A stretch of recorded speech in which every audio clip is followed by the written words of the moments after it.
السلام علیکم ورحمۃ اللہ وبرکاتہ۔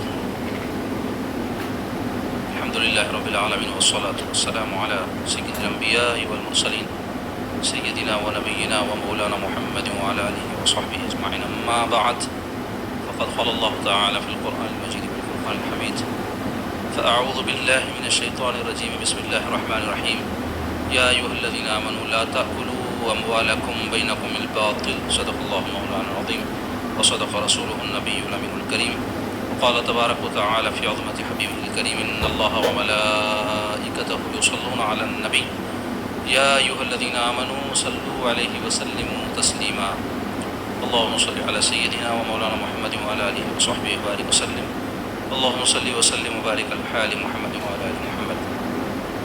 حاضرین و ناظرین کرام، درس حدیث پاک میں آج ہم انشاءاللہ تعالیٰ ایک حدیث پاک آپ کے سامنے بیان کریں گے جس کا تعلق معاملات سے ہے۔ معاملات یعنی لین دین۔ معاملات ہمارے دین کا ایک اہم شعبہ ہے، اور معاملات کی درستگی آدمی کی دینداری کی علامت اور نشانی ہے، اور بد معاملگی اس کے دین میں خرابی ظاہر کرتی ہے۔ ہر ایک مسلمان کے لیے جیسے نماز، روزہ اور دیگر کام جس کو وہ عبادت سمجھتا ہے اور اس کے مسائل سیکھتا ہے اور اس کے مطابق ان کاموں کو انجام دیتا ہے، ٹھیک اسی طرح بلکہ اس سے بھی بڑھ کر معاملات کی درستگی کا خیال رکھنا چاہیے۔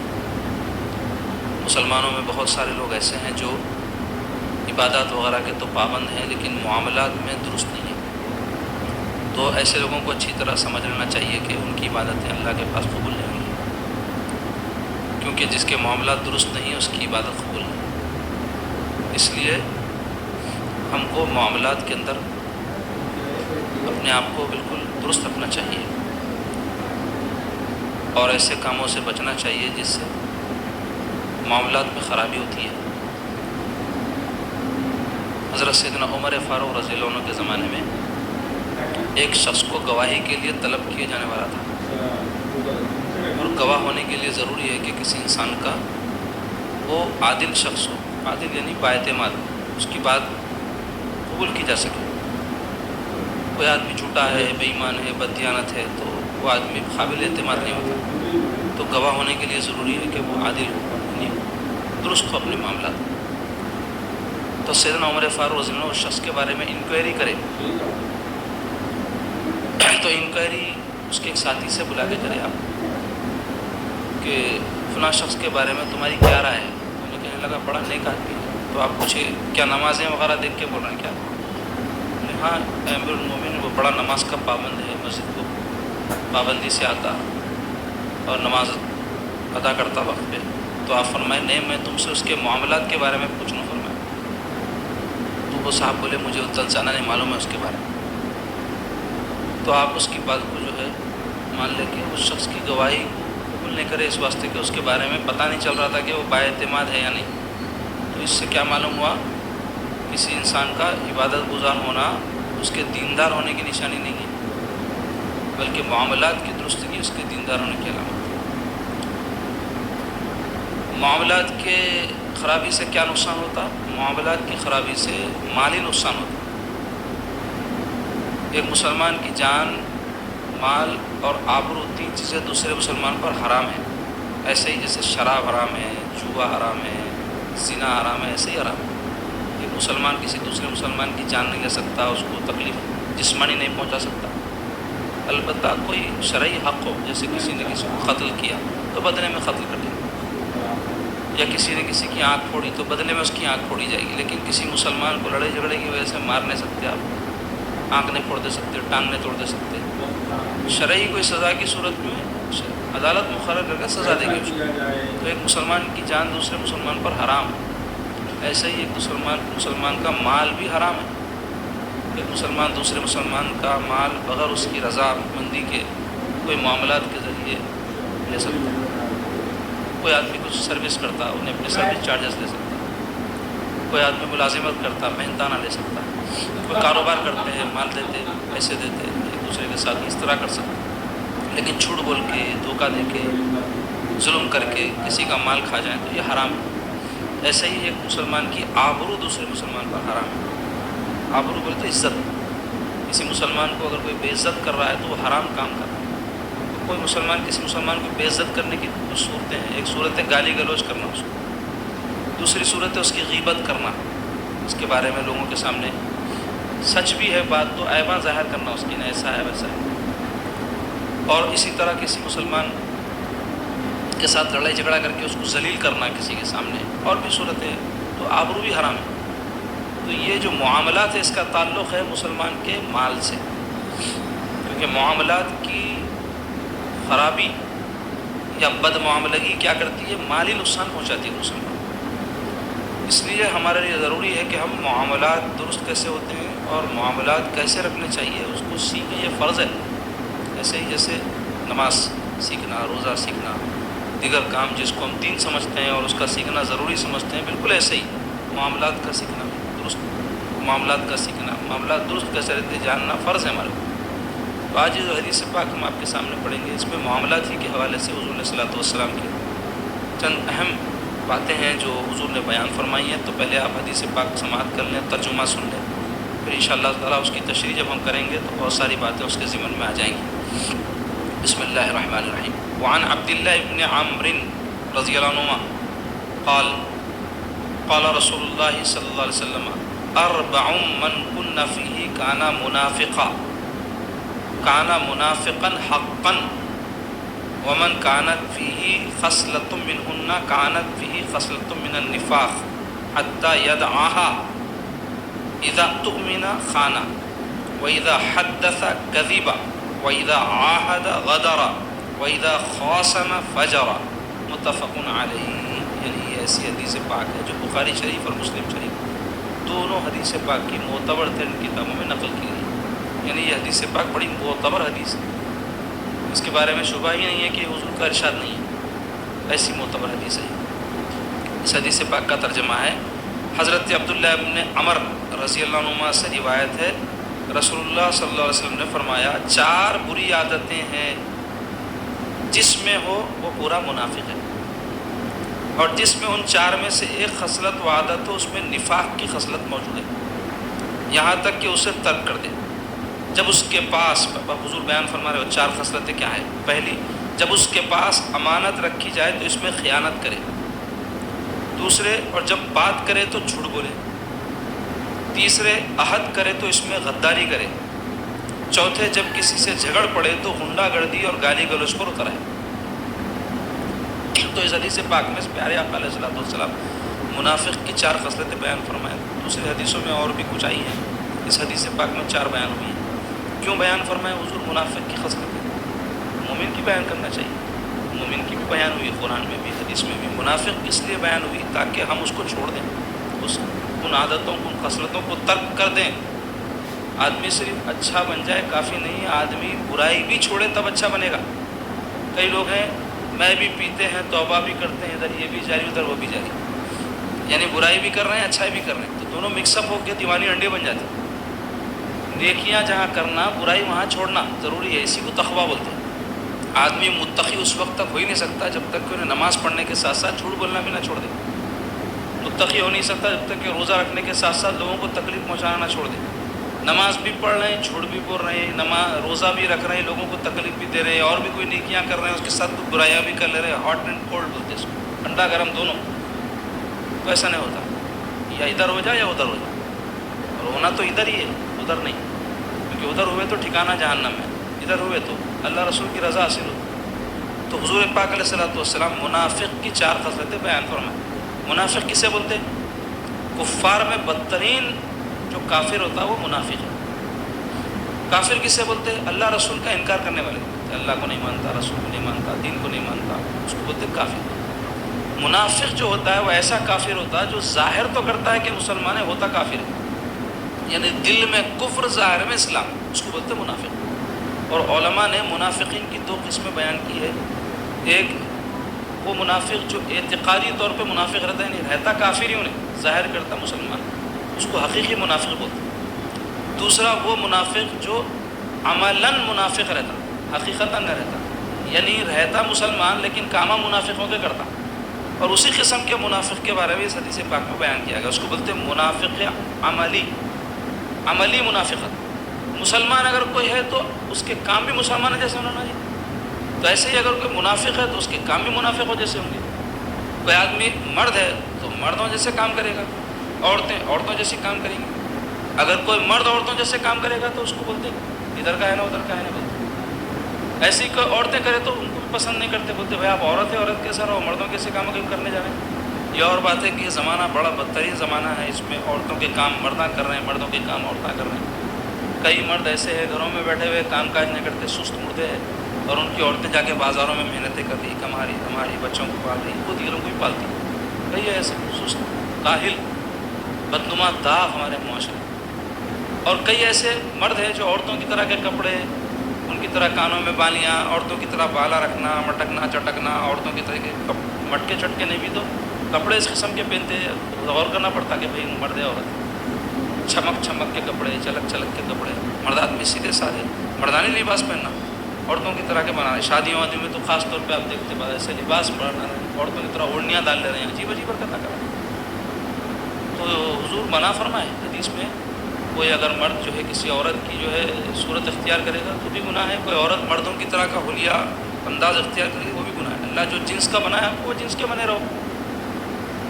تو مختصر یہ منافق جو ہوتا ہے وہ مذبذب رہتا, حقیقی منافق. اور عملی منافق کے اندر یہ خصلتیں رہتی. یہ اس واسطے بیان کرے کہ مسلمان اس کو اختیار نہیں کرنا, کیونکہ یہ کام مسلمانوں کے نہیں ہے. وہ چار ہے حضور پاک صلی اللہ علیہ وسلم فرمائے منافق کی علامت ہے. پہلی علامت کیا ہے فرمائے, اور پہلے تو یہ فرمائے کانا منافقاً حقا, بول تو پکا منافق ہے فرمانے حضور. حقاً بول تو سچ کو بولتے نا, یہ پکا منافق. ومن کانت فیہ خصلۃ منہن, اگر اس میں سے ایک بھی خصلت ہے, یہ چار میں سے ایک بھی خصلت ہے, کانت فیہ خصلۃ من النفاق, تو ایک منافقت کی خصلت ہے اس میں. چار ہوئے تو پکا منافق ہے. حتی یدعاہا, یہاں تک کہ اس کو ترک نہ کر دے, یعنی وہ خصلت چھوڑ نہ دے. منافقین کے کام کر رہا ہے, اس سے اسلام سے خارج تو نہیں ہو جاتا, لیکن اس پکا مسلمان بھی نہیں رہتا. پکا مسلمان ہونے پکے مسلمان کے کام کرنا نہ جی, اور پکے غیر مسلموں کے کام چھوڑ دینا, منافقین کے, کفار کے. اب وہ کیا کیا ہے, پہلا فرمائے اذا اؤتمن خان, جب امانت دار بنایا جائے تو خیانت کر دے, یعنی اس کو کوئی ذمہ داری دی جائے. امانت کیا ہوتی ہے, ایک ذمہ داری ہوتی ہے نا. مثال کے طور پر میرے پاس 500 روپئے کسی کو دے کے بولا بھائی آپ کے پاس حفاظت سے رکھو, تو ایک ذمہ داری دیا میں ان کو ایک چیز کے ساتھ, تو 500 روپئے ان کے پاس امانت ہے. تو خالی پیسے ہی امانت ہوتی کیا؟ میں جو بات سمجھانا چاہ رہا ہوں کیا ہے, صرف پیسے یا چیز کسی کے پاس رکھانا ہی امانت نہیں ہے, بلکہ وہ چیز اور پیسہ بھی جو رکھاتے ایک ذمہ داری کے لیے رکھاتے. تو ذمہ داریاں امانت ہوتی. تو ہر انسان امین ہے. حدیث شریف میں کلکم راعٍ وکلکم مسئول عن رعیتی, تم میں کا ہر کوئی نگہبان ہے. ہر کوئی فرمایا حضور, کلکم, عربی میں کلن کہتے تمام, کلکم تم میں کا ہر کوئی, راعٍ نگہبان ہے, وکلکم مسئول, اور تم میں کا ہر کوئی پوچھا جانے والا ہے. ہر کوئی بولے تو حصر کر دیا حضور, سب آ رہی ہے اس کے اندر, مرد عورت سب آ گئے اس کے اندر, نیک بد, باوا بیٹے بھائی سب آ گئے. کلکم مسئول, تم میں کا ہر کوئی پوچھے جانے والا ہے. ان رعیتی, کس کے بارے میں, اپنے ماتحتین کے بارے میں. ماتحت بولے تو باپ کے ماتحت کون رہتے, اولاد. شوہر کے ماتحت کون رہتے, بیوی. استاد کے ماتحت کون رہتے, شاگرد. مرشد کے ماتحت کون رہتے, مرید. خاندان کے بڑے آدمی کے تحت اس کے جو ماتحتین ہیں جو بھی ہے, تو ہر آدمی کے انہیں کسی کے تحت ہے اور اس کے تحت کوئی ہے. یہ پورا ایک دائرہ ہے, دور ہے یہ. ہر شخص, بلکہ مرد تو مرد, عورتیں بھی ذمہ دار ہیں اپنے شوہر کی. ماتحت نہیں ہوں گا شوہر, لیکن شوہر کی ذمہ داریاں ہیں نا بیوی کے اوپر, اس کی خدمت کرنا, اس کا خیال رکھنا, اس کے چیزوں کی حفاظت کرنا, اس کے بچوں کی حفاظت کرنا, انہیں نہیں رہا تو یہ سب ذمہ داریاں نہیں ہیں. تو ایسا ہر ذمہ داری کے بارے میں قیامت کے دن پوچھا جائے. لوگ کیا سمجھتے ہیں, میرے پاس کوئی کچھ آج تک عمر بھر رکھایا نہیں, میں کہاں کا امین صاحب, اور میری کیا ذمہ داری. ایسا نہیں ہے. اگر آپ باپ ہے تو اپنے بچوں کے ذمہ دار, شوہر ہے تو بیوی کے ذمہ دار. اگر آپ کوئی عہدے پر ہیں, کئی عہدے رہتے ہیں نا, سرکاری عہدے رہتے, غیر سرکاری عہدے رہتے, وہ سب عہدے جس کے اوپر ہم بیٹھے ہوئے ہیں، منصب جس کے اوپر ہم بیٹھے ہوئے ہیں، وہ امانت ہے ہمارے پاس، اس کو صحیح طور پہ اگر ہم ادا نہیں کر رہے تو خائن ہے۔ اور وہی بات جو اس حدیث پاک میں بیان کی گئی ہے کہ منافق کی علامت ہے اگر کوئی اپنی ذمہ داری کو صحیح طور پہ نہیں ادا کر رہا ہے۔ لوگوں کو عہدوں کی تو بڑی خواہش رہتی ہے، میرے کو یہ بنا دو، میرے کو وہ بنا دو، میرے کو یہ دے دو، میرے کو وہ دے دو، لیکن جب ذمہ داری آتی ہے اپنے اوپر تو اس کو صحیح طور پہ ادا نہیں کرتے۔ اور صحیح طور پہ ادا نہیں کرنا کس کا کام ہے؟ منافق کا۔ مسلمان کا کام کیا ہے؟ وہ ذمہ دار رہتا ہے، جو عہدہ پہلے اس واسطے بولے عہدے کی طلب مت کرو، مرتبے کی طلب مت کرو، مگر کئی مرتبے اور عہدے ایسے آپ نہیں چاہتے ہو کہ آپ پہ آ جاتے ہیں۔ جیسے آپ شادی کر رہے ہیں تو آپ جب شادی کرتے ہیں تو ایک عہد ہے، یہ ایک آدمی جب عورت کو اپنا گھر میں بسا کے لے کے آتا بیوی بنا کے تو انہیں یہ وعدہ کرتا کہ عمر بھر اس کی ذمہ داری میرے اوپر ہے، کیونکہ وہ بیچاری باپ کی ذمہ داری سے نکلی تو جائیں گی کہاں، تو میرے اوپر ہے ذمہ داری اس کی، کھانا کپڑا رہائش، تو یہ امانت ہے۔ ایسے ہی بچے دے دیا اللہ اپنے فضل سے، تو بچوں کی تعلیم تربیت، ان کا خیال رکھنا، ان کو اچھا انسان اچھا مسلمان بنانا، یہ ذمہ داری ہے۔ اگر یہ نہیں کر رہے تو خائن ہے۔ تو اس طرح ہر شخص امین نہیں ہوگا۔ کئی لوگ تو نام رکھتے امین مگر امین نہیں رہتے، کئی اور دوسرے بھی بڑے بڑے نام رکھتے لیکن کوئی وصف نام کا آتے نہیں اپنے اندر۔ تو ایک علامت کیا ہے؟ اذا اؤتمن خانہ، امانت رکھائی جائے تو خیانت۔ امانت کی اہمیت کا آپ اندازہ لگائیے۔ حضور پاک صلی اللہ علیہ وسلم کے مکے کے کفار کتنے دشمن تھے، حضور کی جان لینے پہ تل گئے تھے، اور اللہ تعالیٰ کا حکم ہوا آپ مدینے کو ہجرت کر جائیے۔ تو پیارے آقا علیہ الصلوۃ والسلام جب ہجرت فرما رہے تھے تو اس وقت حضور کے دشمنوں کی بھی امانتیں تھیں حضور کے پاس، یعنی ایک طرف تو دشمنی کرتے تھے مگر ان کو اتنا بھروسہ تھا ان سے دشمنی بھی کرے تو ہماری کوئی چیز کی نقصان نہیں پہنچائیں گے۔ ایک مومن کی بھی یہی کیفیت ہونی چاہیے، اس کا دشمن بھی اس بات سے مطمئن رہے کہ دشمنی اپنی جگہ ہے، بھائی انہوں ہمارے کو دھوکہ تو نہیں دیتے، دشمنی اپنی جگہ ہے، انہوں ہمارے کو ڈباتے تو نہیں، ایسا رہنا۔ لیکن آپ دیکھو آج کتنا الٹ ہے معاملہ، کسی پر اعتماد نہیں کیا جا سکتا، ایسا ماحول ہو گیا۔ اچھے بھی اللہ کے بندے ہیں، اکثریت ایسی ہوگی۔ تو حضور پاک علیہ الصلوۃ والسلام جب مدینہ طیبہ ہجرت فرما رہے تھے، سیدنا مولا علی رضی اللہ عنہ کو اپنے بستر پر کس لیے سلائے معلوم، آپ واقعہ مشہور ہے، بار بار بولتے ہیں، اے علی کفار کی جو امانتیں میرے پاس ہے وہ لوٹا کے مدینے کو آ جاؤ۔ تو ایسا اپنے دشمنوں کی بھی امانتیں حضور پاک صلی اللہ علیہ وسلم واپس لوٹانے کا انتظام فرمایا۔ اور آج ہمارا عالم یہ ہے، ذری سی کوئی ناراضگی ہو گئی بیوی سے تو اس کا نفقہ بند، کھانا بند، تعلقات ایسے اس سے خراب کر لیتے کہ دشمنوں کے جیسا شروع ہو جاتا۔ اچھا چلو بیوی سے اختلاف ہوا تو بچے کیا کریں؟ کئی ماں باپ ایسے ہیں جب ان میں آپس میں اختلاف ہوا تو باپ کیا کرتے وہ تو بچوں کا نفقہ بھی بند کر دیتے، بچوں کا کھانا پینا بھی بند کر دیتے۔ حکم یہ ہے کہ اگر بیوی نافرمان ہے اور جا کے اپنے ماں باپ کے پاس بیٹھ گئی، بچوں کو بھی ساتھ لے کے چلے گئی، تو نافرمان ہونے کی وجہ سے اس کا نفقہ تو چونکہ انہیں آپ کے پاس نہیں رہ رہی ہے، آپ اس سے استفادہ نہیں کر رہے ہیں، نہ دیں، گنجائش ہے، لیکن پھر بھی بڑا پناہ یہ ہونا چاہیے کہ جب تک زوجیت میں ہے اس کا خرچہ بند نہیں کرنا۔ لیکن اگر کوئی کر دے تو گناہ گار نہیں ہوگا نافرمان بیوی کا، جو جا کر ماں باپ کے پاس بیٹھ گئی اور شوہر کے خوابوں میں اپنے آپ کو نہیں دے۔ لیکن بچوں کا نفقہ بند نہیں کر سکتے آپ، بچوں کا کوئی قصور نہیں ہے، نانا نانی کو پالنے تو معلوم ہوتا، ان کو کرنے تو معلوم ہوتا، بلکہ کئی مرد ہیں بہانے کر کر کے نفقہ بند کر دیتے، بچوں کو خرچہ بند کر دیتے۔ گناہ ہے ایسا، جب تک کہ بچے اپنے طور پہ کمانے کے قابل نہ ہو جائے اس وقت تک باپ کے ذمہ ہے۔ تو بتانا چاہ رہا ہوں خیانت کر رہے ہیں امانت، تو امانت میں خیانت نہیں کرنا۔ ایسے ہی کوئی بڑے عہدے کے طالب رہتے ہیں، ایم ایل اے بنتا ہوں، ایم پی بنتا ہوں، وہ فلاں بنتا ہوں، یہ بنتا ہوں، یہ عہدہ دو، وہ کرسی دو، مسجد کا صدر بن جاتا ہوں، خازن بن جاتا ہوں، متولی بن جاتا ہوں، وہ بن جاتا ہوں بولتے ہیں، لیکن ذمہ داریاں جب آئی تو پوری نہیں کرتے۔ خیانت نہیں بھی کرے تو ذمہ داری کی تکمیل بھی نہیں کرتے۔ ہر ایک عہدے کے تحت ذمہ داری ہے بھائی، ایسا آسان نہیں ہے، اللہ تعالیٰ کے پاس پوچھا جائے گا۔ تو امانت میں خیانت کس کی علامت ہے؟ منافق کی۔ اور دوسری علامت کیا ہے؟ وَإِذَا حَدَّثَ كَذِبًا، بات کرے تو جھوٹ بولے۔ اب کئی مسلمان جھوٹ بولتے ہیں تو کیا وہ منافق ہو گئے؟ ایک سوال اٹھا ہے تو علماء بولے کہ اگر کوئی جھوٹ بول رہا ہے تو جھوٹ بولنے کا گناہ گار ہے، بھلے ہی انہیں مسلمان ہو، اور جھوٹ کی جو سزا اللہ تعالیٰ رکھیں قیامت کے دن وہ اس کو ملے گی، دنیا میں بھی ہے، جھوٹ کے بہت نقصانات ہیں۔ لیکن اگر انہیں جھوٹ بولتے رہا تو جھوٹ کا جب عادی ہو جائیں گا نا تو اس کی وجہ سے انہیں منافق ہو جائیں گے۔ کبھی کبھار تو جھوٹ سے بھی بولتے ہیں، کبھی کبھار بھی نہیں بولنا چاہیے، لیکن ایک ہوتا ہے جھوٹ بولنا، ایک ہوتا ہے جھوٹا ہو جانا، یعنی آدمی کا اعتبار ہی ختم ہوتا ہے۔ نام نہ کون لوگ ہیں ان کا بولتے ہیں لوگ، ادھر وہ جھوٹ بولتے ہیں، جھوٹے ان تو جھوٹ انسان کی شخصیت کو مسخ کر دیتی، اس کا اعتبار ختم کر دیتی۔ اور لعنت اللہ علی الکاذبین بلکہ آیا قرآن مجید میں، جھوٹوں پر اللہ کی لعنت ہے، اور اس کو ہمارے معاشرے میں برا ہی نہیں سمجھا جاتا۔ لوگ دھڑلے سے برا، بلکہ اگر کوئی جھوٹ بولنے کا ماہر ہے تو انہیں بہت قابل آدمی ہے، پیسہ ملایا بولتے، کوئی بری بات نہیں سمجھتے۔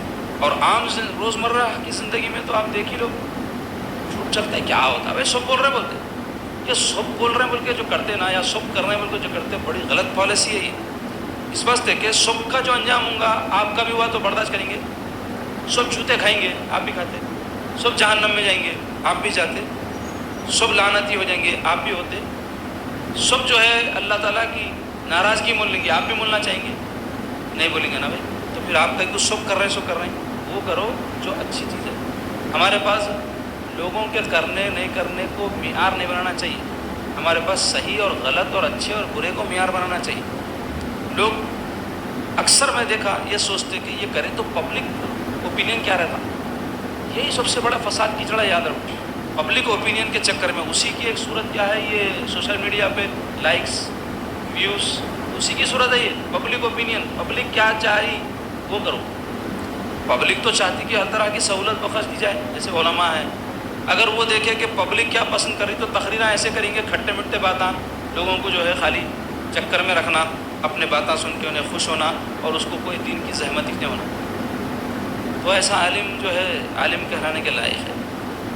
ہونا کیا چاہیے، انہیں پبلک کو تکلیف ہوئی تو بھی بات صحیح بولنا، پبلک میں کوئی غلط باتیں پیدا ہو گئی ہیں، منکرات پیدا ہو گئے ہیں، گمراہی پھیل رہی ہے، تو اس کو انہیں اصلاح کرنا، بھلے ہی ان کو برا لگے۔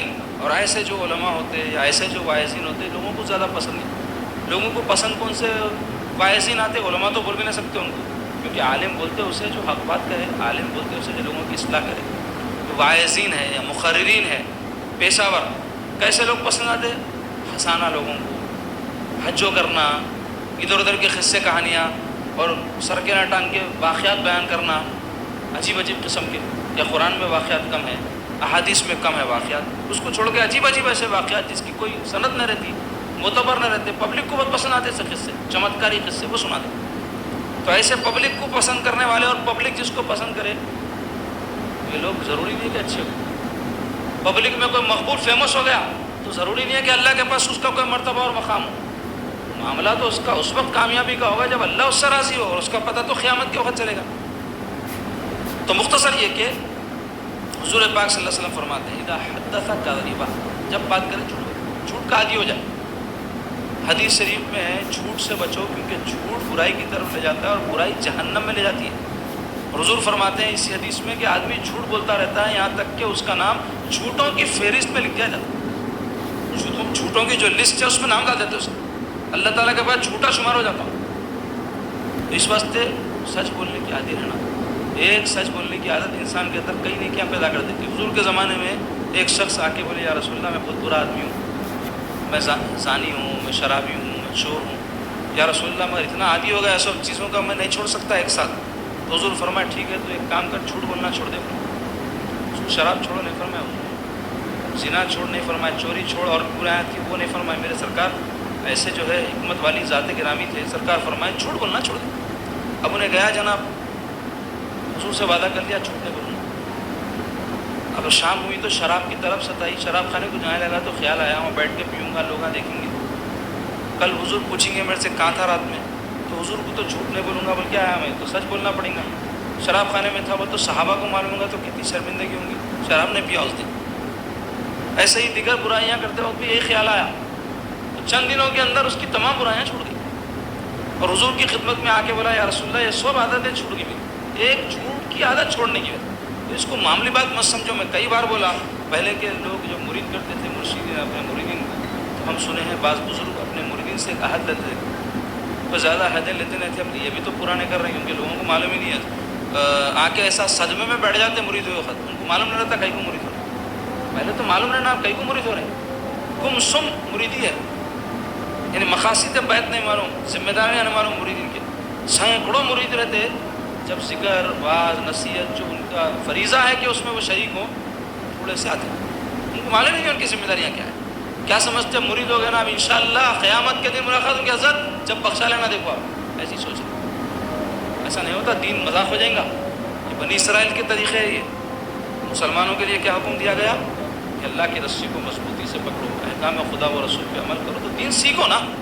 اور دین سیکھنے کے واسطے پیری مریدی ہے. مرشد کا کام کیا ہے؟ انہیں ہاتھ پکڑ کے اللہ تعالیٰ کے راستے پہ لگا دیتا. چلنا آپ کا کام ہے، گود میں اٹھا کے پھریں گا. کتنے بہت سے مریداں ہیں سانس پھول جائیں گے نا اس کی. اگر اللہ والے بات ایسے بھی گزرے سب کو اٹھا کے پھرے ہوں گے. لیکن آپ کا کام کیا ہے، آپ کی ذمہ داری کیا ہے، وہ آپ کو بھی تو سوچنا ہے نا. انہوں جو کرنا ہے کریں گے، ان کی ذمہ داری ہے. تو مختصر یہ کہ ایک جھوٹ کی عادت چھوڑنے سے کئی عادت چھوڑتے. تو مرشدہ کیا عادت لیتے تھے کہتے معلوم ہے؟ دیکھ بابا پہلا کام یہ کر، مرید ہوتے جھوٹ بولنا چھوڑ دے بولتے تھے. کیونکہ ایک جھوٹ چھوڑنے سے کئی نیکی کی خصلتیں انسان کے اندر پیدا ہوتی ہیں، اور ایک جھوٹ کی عادت 20 خرابیاں انسان کے اندر پیدا کرتی ہے کہ انسان نہیں سمجھتا. اب عادت ڈال لو جھوٹ کی، آپ کی شخصیت مشق ہو جاتی، اطمینان قلبی ختم ہو جاتا. جھوٹ کی وجہ سے نحوست، چہرے کی رونق اڑ جاتی. جھوٹ کی وجہ سے بات کا اعتبار ختم ہو جاتا، برکت ختم ہو جاتی. اتنے نقصانات ہیں حدیث میں آئے، سو میں آپ کو مفہوم بیان کر رہا ہوں، ورنہ اگر ہم اس کے حوالے دیتے بیٹھیں تو بہت وقت ہو جائے. تو جتنا ہو سکے جھوٹ سے بچنا، سچ کو اختیار کرنے کی سرکار فرمائے سچ بولا کرو، کیونکہ سچ نیکی کی طرف لے جاتا ہے اور نیکی جنت میں لے جاتا ہے. ایک سچ کیا کرتا ہے آدمی کے اندر کئی اچھائیاں پیدا کر دیتا. اور آج ہر پیشے سے وابستہ آدمی کو دیکھو آپ جھوٹ کی عادت پڑی ہوئی ہے. گھروں میں جھوٹ، کاروباروں میں جھوٹ، اپنی گفتگو میں عادت جب ہو جاتی نا تو بعد میں عالم یہ ہوتا بے غیرتی طاری ہو جاتی. بے غیرتی جب طاری ہوتی تو کیا ہوتا؟ صحیح غلط میں، اچھے برے میں فرق کرنے کی حس مٹ جاتی، ضمیر مر جاتا آدمی. اس واسطے چھوٹی برائی کو بھی چھوٹی سمجھ کے جبھی دفن کر دینا، اس کو بڑا نہیں کرنا پال پوس کے. اس واسطے کہ حدیث شریف میں حضور فرمایا آدمی جب کوئی برائی کرتا ہے تو کہتے دل پہ ایک سیاہ نقطہ لگ جاتا ہے، ٹپ کا پوائنٹ. جیسے آپ سفید کاغذ ہے اس پہ پین ڈبا کے سیاہی کا ایسا ٹپکا لگاؤ وائٹ کاغذ کے اوپر، کیسا دکھتا ہے؟ انہیں کلیئر دکھتا ہے وائٹ کاغذ پہ. تو ایسے ہی دل انسان کا صاف رہتا ایمان کی وجہ سے. جیسے کوئی گناہ کرتا تو حضور فرمایا بلیک ٹپکا لگتا، پھر اب انہیں دوسرا گناہ کرا تو وہ ٹپکے کے ساتھ اور ایک ٹپکا ایڈ ہو جاتا. اب ایسے ہی گناہ جب کرتے جاتا تو وہ ٹپکا بڑھتے بڑھتے بڑھتے پورا دل حضور فرمایا سیاہ ہو جاتا. اس کو قرآن میں اللہ فرمائے کلا بل ران علی قلوبہم، بلکہ اللہ تعالیٰ فرماتے ہیں ان کے دلوں کے اوپر زنگ لگ گیا. زنگ سے کیا ہوتا؟ جس چیز کو زنگ لگتا وہ چیز کو زنگ گلا دیتا. تو ایسے ہی گناہ کیا کرتے؟ دل کی اصل کو بدل دیتے اور انسان کا ضمیر مر جاتا، اچھے برے کی تمیز ختم ہو جاتی. تو جھوٹ سے بچنا جو منافق کی ایک خصلتوں میں سے خصلت ہے. اور تیسرے وَإِذَا عَاهَدَ غَدَرَ، وعدہ کر کے توڑ دیتا جناب، وعدہ کر کے توڑ دیتا، وعدہ وفا نہیں کرتا. جبکہ قرآن میں اللہ تعالیٰ فرمایا اوفو بالعہد، کیا فرما رہے؟ اوفو، وفا کرو، عہد اپنے وعدوں. ان العہد کان مسئولا، کہ بے شک تمہارے عہدوں کے بارے میں تم سے قیامت کے دن سوال ہوگا، پوچھا جائے گا. اب دیکھو جب وعدہ کرتے ہیں تو اس کی ایک صورت یہ ہے کہ انسان کی نیت رہتی ہے میں پورا کروں گا بلکہ، لیکن بعد میں کیا ایسے حالات پیدا ہو جاتے ہیں کچھ کہ انہیں پورا نہیں کر سکتا. تو اللہ معاف فرمانے والا. لیکن اس کے اندر بھی ایک طریقہ کار یہ ہے کہ مثلاً آپ کسی سے وعدہ کریں کہ میں بھائی پیر کے دن 10 بجے تک شام میں آپ کے پاس آؤں گا، نیت یہ تھی کام آپ کچھ بھی نہیں ہے، میں چلے جاؤں گا. پیر کے دن مغرب کے بعد اچانک کوئی ایسا کام آ گیا جو ان سے ملنے سے زیادہ اہم ہے، یا کوئی ایمرجنسی آ گئی، یا طبیعت خراب ہو، کچھ بھی ہو سکتا نا انسان کے ساتھ. تو آپ کو اندازہ ہو جاتا مغرب کے بعد یا عین وقت پہ بھی کبھی ہو سکتا 10 بجے جانا ہے، پونے 10 بجے کوئی آفت آ جاتی ہے، آپ کو پتہ چل جاتا کہ میں نہیں جا سکتا. کیا کرنا چاہیے؟ فوری کسی ذریعے سے ان کو اطلاع کروانا چاہیے. اب آج کل تو فون ہو گیا، فون کر کے بولنا بھائی میں 10 بجے کا وعدہ کرا تھا، آپ انتظار کریں گے میرا، اس واسطے میں آپ کو بول دے رہا ہوں میں یہ کچھ بجے ہے، اگر بول سکتے ہیں تو بجے بتا دینا صاف طور پہ، نہیں بول سکتے تو بولنا کوئی ایسی مجبوری آ گئی بھائی جس کی وجہ سے میں آپ سے نہیں مل سکتا، انشاءاللہ بعد میں پھر کوئی ٹائم مقرر کر کے ملیں گے. کرتے ایسا لوگ وعدہ کرے وقت ہی نیت نہیں رہتی، چکر دینا ہے، یہ خیال رہتا، اور اس پر انشاءاللہ لگا کے اور گناہگار ہو جاتے ہیں. اللہ نے چاہا اگر نیت کسی کی یہ ہو کہ میں یہ وعدہ پورا کرنے والا نہیں ہوں، اس میں انشاءاللہ لگایا تو گناہ ہوتا. انشاءاللہ کب لگانا؟ جب نیت بھی ہو پورا کرنے کی اور اللہ کی مدد شامل ہے، اس کے لیے انشاءاللہ تعالیٰ بولنا چاہیے. ویسے تو انشاءاللہ بولنا چاہیے، لیکن جھوٹا وعدہ کرتے وقت کیسا بولتے ہیں جی انشاءاللہ؟ تو چاہیے کہ ہم وعدہ پورا کرنے کے لیے وعدہ کریں، کسی مجبوری اور عذر کی وجہ سے نہیں کر سکے تو ان کو اطلاع کریں، اور اگر اطلاع بھی نہیں کر سکے خدا نخواستہ ہو جاتا ہے ایسا فون نہیں رہتا، ان تک پہنچ نہیں ہو سکتی، کوئی ایسی بعض وقت اتنی بھی مصیبت آتی ہے ہم پہ خود گزری کہ ان کو بولنے کا بھی ٹائم نہیں رہتا، تو کم از کم بعد میں ان سے مل کر معذرت کرنا چاہیے. کہ بھائی میں آپ کو ٹائم دیا تھا، میں آتا ہوں بولا تھا، میں دیتا ہوں بولا تھا، میں لیتا ہوں بولا تھا، میں ملاتا ہوں بولا تھا، یہ نہیں کر سکا، میں معافی چاہتا ہوں. عالم یہ ہے پہلے تو یہاں نیت ہی وعدہ پورا کرنے کی. دوسرے یہ کہ کوئی مجبوری آ بھی جائے تو بولنا ضروری نہیں سمجھتے. بعد میں کوئی مل کے گلا کرا کہ بھائی آپ ایسا ایسا وعدہ کرے تھے پورا نہیں کرے ہوئے تو ہاں یاروں نہیں ہوا کیا کریں گے، بلکہ الٹا بھی اس کے اوپر ریز ہو جاتا. کتنی بری بات ہے، اخلاق کی گراوٹ ہے. نہیں تو وعدہ خلافی کرنا کس کا کام ہے؟ بولیے کس کا کام ہے؟ وعدہ پورا کرنا کس کا کام ہے؟ مومن کا کام ہے. ہم کو مومن بننا ہے، منافق بننا ہے؟ تو مومن بننے کے لیے وعدہ پورا کرنے کی نیت سے وعدہ کرنا. اگر ہم جانتے ہیں کہ ہم یہ وقت پہ نہیں کر سکیں گے تو احتیاط سے بات کرنا. مثلا کسی کو ٹائم دے رہے ہیں اپن 10 بجے میں آتا ہوں تو بولنا دیکھیے بھائی میں 10 بجے آتا ہوں، آپ کو بول رہا ہوں کوشش کروں گا انشاءاللہ، اگر کوئی بات آگے پیچھے ہوگی تو آپ خیال نہیں کرنا، احتیاط سے بات کرنا. ہمارے پاس کیا کہتے ہیں کیسا بھی آ رہا ہوں، میں کو سمجھ رہے ہیں ضرور مل رہا ہوں، ضرور دے رہا ہوں، ہو گیا. کتنے چکر آتے تھے لوگوں کو، خاص طور پہ قرضے وغیرہ لے کے تو ایسا پھراتے جناب جھوٹ کا بلندہ رہتا. یہ وقت ہی نیت رہتے اپنا دھندا یہ چھے بولے ان سے لو، پہلے مصیبت جو ہے ان کو دیکھ کے حل کر لو، بعد میں دیکھیں گے اس کا، کیونکہ اب اس سے لیے تو اس کو 6 مہینے تو پھرا لے سکتے. تو ایسی پوری زندگی گزرتی پہچانوں کی، ان کی ٹوپی ان کے سر، ان کی ٹوپی ان کے سر، پوری عمر گزر جاتی. بد معاملگی کی ایک اہم صورت جو مروج ہے ہمارے معاشرے میں وہ ہے قرضے لے کے دبانا اور جھوٹے وعدے کرنا. اس لیے لوگوں پر سے اعتبار ختم ہو گیا. آج ضرورت مند بھی کوئی ہے تو اس کو قرض دینے لوگ تیار نہیں ہو رہے ہیں، اس واسطے کہ جانتے ہیں کہ یہ تو واپس نہیں آتے. تو مختصر یہ کہ انسان جتنا ہو سکے احتیاط سے بات کرنے کا عادی بنے. وعدہ کرنے میں بھی احتیاط کو پیش نظر رکھے، خاص طور پہ کاروباری معاملات میں. حدیث شریف میں آیا ہے حضور فرماتے ہیں کہ تاجر فاسق ہے. فرمایا حضور تاجر وہ تو بزنس مین، کاروباری لوگاں کیا ہے؟ فاسق وہ تو کھلے گناہ گار، سوائے ان لوگوں کے جو جھوٹ نہیں بولتے. یعنی اکثر جو لوگ ہوتے کاروبار میں جھوٹ پہ کاروبار چلاتے، پورا وعدہ خلافی پہ ان کا دھندا رہتا. کاروباروں میں بیوپاریوں سے مالا لے لیتے، ٹائم دے دیتے، چیکاں دے دیتے، وعدے کر لیتے. کرنے نہیں بھائی وعدہ نہ کو کرو کاروبار. آپ کاروبار بزنس مین نہیں بننا چاہ رہے مت بنو، نوکری کر لو. اگر نوکری میں بھی کچھ بھی نہیں ہو رہا مزدوری کر لو، وہ نہیں ہو رہا بھیک مانگ لو، مگر یہ تو نہ کو کرو ان کی ٹوپی ان کے سر، ان کی پوری عمر ایسی گزر جائے. دین کی رمق برابر بھی ان کے اندر کوئی کیفیت پیدا نہیں ہو سکتی. لوگ بول رہے ہیں نا دعائیں قبول نہیں ہو رہے ہیں، روحانیت میں آج کل کوئی ترقی نہیں کر رہا. ارے کہاں سے کرتا جی؟ زبان سے آپ کے جھوٹ نکلے بعد آپ کی دعا قبول ہوتی ہے، وعدہ خلافی کرے بعد آپ کی تکلیف دور ہوتی ہے. کیا صورت سے اللہ کے سامنے آپ جو ہے گڑگڑائیں گے یہ بول کے مولا میں لوگوں کو خود چکرا دیا پھر بھی تو میرے کو معاف کر دے. ارے جس کو چکر دیے انہیں معاف کرنا تو اللہ معاف کریں گا نا. چکرا مخلوق کو دے رہے ہیں، مار رہے کعبے کے چکرا، اس سے کیا ہوتا ہے؟ کئی ہے عمرے کرتے، حجاں کرتے، بزرگوں کی بارگاہوں پہ حاضریاں دیتے، دوسرے اچھے بھی کام کرتے ہوں گے، لیکن وہ کام ان خرابیوں کا بدل نہیں ہو سکتا. وہ بولنا چاہ رہا ہوں میں، وعدہ ہے خلافی تو کسی اور سے کریں اور آپ جا کے کوئی اور نیکی کا کام کریں. بڑی نیکی یہ ہوتی کہ آپ وعدہ پورا کر دیتے، بڑی نیکی یہ ہوتی کہ آپ سچ بولا کرتے. کوئی زیادہ آپ کو عمرے کرنے کی ضرورت نہیں ہے، کوئی زیادہ آپ کو تہجد گزاری کرنے کی ضرورت نہیں ہے. اچھے مسلمان تو بن جائیں پہلے، بعد میں مومن بنے، ولی بنے، جو بننا ہے بنے، پہلے مسلمان ہی تو درست کرو. تو مختصر یہ کہ حضور فرماتے ہیں جب وعدہ کرتا ہے تو غداری کرتا، غدر بول تو غداری بول تو خلاف کرنا. اور چوتھی خصلت وَإِذَا خَاصَمَ فَجَرَ، جب جھگڑا کرتا ہے تو گھٹیا بنے پہ اتر آ جاتا، یعنی غنڈہ گردی، گالی گلوچ، مار پیٹ. کسی سے جھگڑا ہوا تو ہوتا، اختلاف ہوتا نا بات کے اندر، ایک حد رہنا اس کی. آدمی جب محسوس کر لیا کہ اس کے بعد میں ہم یہ کریں گے تو اب مار پیٹ کی نوبت آئے گی، شر فساد کی نوبت آئے گی، تو آدمی اپنے آپ کو علیحدہ کرنا ویسے ماحول سے. حدیث شریف میں ہے کہ کوئی بھی شخص کا ایمان اس وقت تک کامل ہو سکتا جب تک کہ حق پر ہوتے ہوئے بھی جھگڑا نہ کرے. یعنی اس کا کوئی حق طلب کر لے رہا، جان دو کھا لے بھائی، اللہ کے پاس دیکھیں گے، ایسا انہیں ہو جائیں گا تو ایمان کامل ہے. اتنی فضیلت کرتے چھوٹی چھوٹی باتوں پہ. میرے کو ایسا بولے تھے کہ اوپر ساری رات میاں بھی لڑتے، نہ کچھ لینے کا نہ دینے کا، نہ کچھ آنے کا نہ جانے کا. جب فجر کی اذان ہوئی تو پتہ چلتا کہ اس کا 1 روپیہ اس کو نہیں ملا، اس کا 1 روپیہ نہیں ملا، ساری رات لڑے. ایسے کئی واقعات ہوتے جاہلا، تو باتیں لڑتی خالی لڑتے رہتے، جھگڑا کرتے رہتے. تو بحث کی عادت چھوڑ دیں. بحث کی عادت کی وجہ سے جھگڑا بڑھتا اور گالی گلوچ پر بھی نوبت آتی، خطرہ بھی ہوتا جی. کچھ بھی ایک دوسرے کا معاملہ لینے دینے کا نہ رہتا، خالی بحث مباحث سے جھگڑے ان خرابے کی طرف لے جاتے. اس واسطے بحث کرنے کی عادت نہیں رہنا. جہاں دیکھ لی اپن ایک دو وقت سمجھانے کی کوشش کرے، سامنے والا نہیں سمجھ رہا، ہٹ جانا وہاں سے. اب اللہ ہی سمجھائے اس کو بولنا.